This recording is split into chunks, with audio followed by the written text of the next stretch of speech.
how many snaps did they run in the 14 personnel? That's only for us. 100% of the snaps.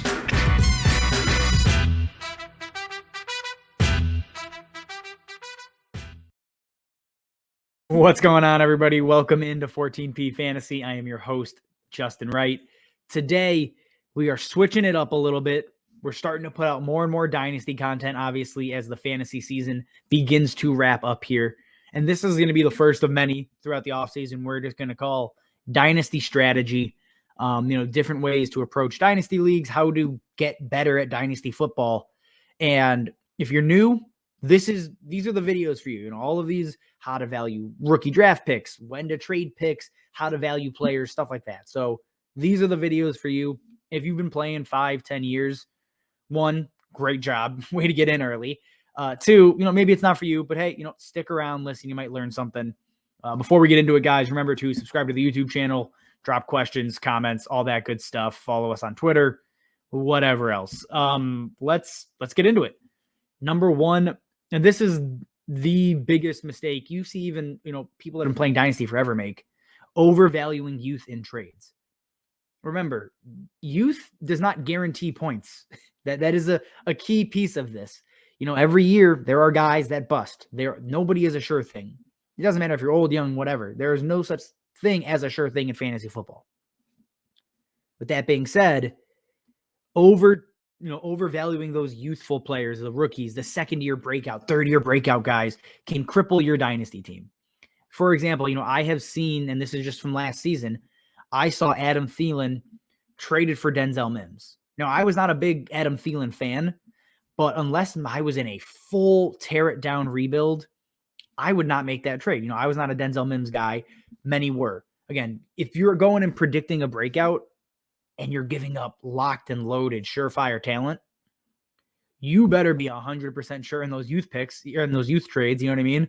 So it's a fine balance. There are veterans every year that help fantasy teams win titles. There's no way around it. Just because you have a young team and a lot of draft picks doesn't guarantee you're about to become the next best contender in your league. Make smart trades. Do not make trades that, are only focused on, building for the future. Eventually, you have to win. That is the goal of fantasy football. So keep that in mind when you're going out and trading for those younger players. If you're not 100% sure in your evaluation, keep this in mind.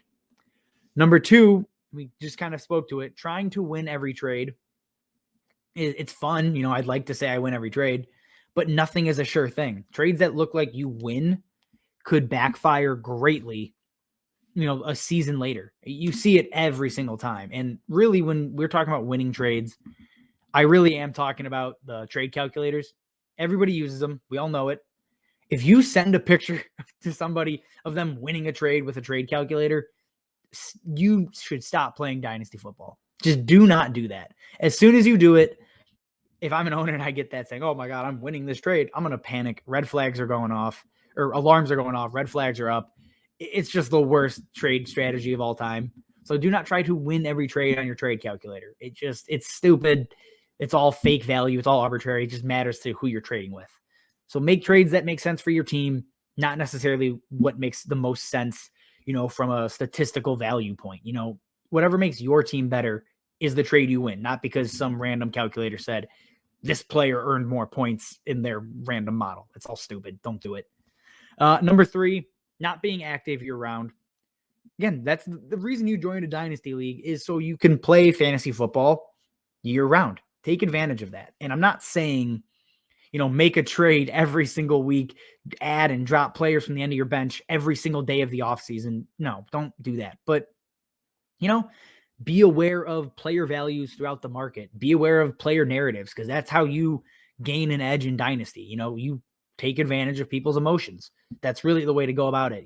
Pay attention to free agency, pay attention to the draft, all of those things, training camp, everything leading up to the season. That's when you can improve your roster. So do you need to make a move every day? Absolutely not. Nobody wants to do that. I run a fantasy football channel. I don't want to do that. But just be aware of player values throughout the year. That's really what this is about, because that's how you can, again, know the market, and that's where you can improve your team without necessarily having to overpay all the time.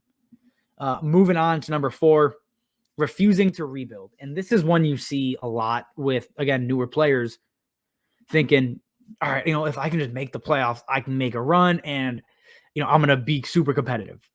If your team is bad, and be very, very honest with yourself. If you're a middle of the road, 8th to 5th seed, something in there, fringe playoff team, just tear it down. Don't convince yourself that, if things break the right way, this is it. No, you are a true contender or you are rebuilding. There is no in between. Being stuck in that purgatory is just how you waste good teams. Trade away those veterans. Again, if you're going to rebuild, get fair value and go on from there. That's how you have to do it. If you do not have the pieces to win a title, and when you look at a lot of dynasty leagues, 10 or 12 team, every year there's probably 3 to 5 teams that can win it. The rest are just kind of toiling away. You'll have managers that think maybe if things go right. No, don't be one of those people. Being stuck in purgatory is the worst. Either go all in or rebuild. That is how you have to approach it. And, if you're a middle of the road team that is young and up and coming, then don't tear it down. Just hope things break your way. So you have to be smart about it. If you got an aging team, you're not a true contender. Make sure to rebuild. That's the only way to get back to contending status as soon as possible. And to close us out, this one, again, goes hand in hand with rebuilding. Do not overpay for draft picks. The worst time to trade for draft picks, the day of your rookie draft. It will never be more expensive. The day your draft order is officially set, that pure chaos. Trades will go if you're in a good dynasty league, trades will be, every day for a month, and it's going to be a lot of fun, but it just keeps driving up the price of those draft picks. What you want to do is trade for draft picks in the middle of the season, because you can trade away your veterans that are producing to those contending teams and get your draft picks almost, at a discount, or, trade for them a year in advance, like 2023. People are going nuts over those draft picks. Those prices have already gone up, but you can still trade for them right now, and they're going to be cheaper than they are come June, after your rookie draft. So that is when you really need to make sure to target it. Do not go and, trade superstar players because you're going to get the 101 or the 102. It depends on each draft. Each trade is different, but just know when you're trading for draft picks, you're not getting a surefire asset. So do not give up superstars to get some of those picks if those superstars are right in their prime. I've already seen people float the idea of trading JT for 101, 105, and a future first. Don't do that. It's not worth it. Keep Jonathan Taylor. I shouldn't have to say that, but sometimes you do. All right, everybody. That is all I have. 5 quick mistakes people make. If you have other questions, anything like that, shoot us a DM on Twitter, or, preferably drop those comments below and we'll answer them as we can. All right, everybody. As always, thanks for watching, and we will see you next time. How many snaps did they run in the 14 personnel? That's only for us.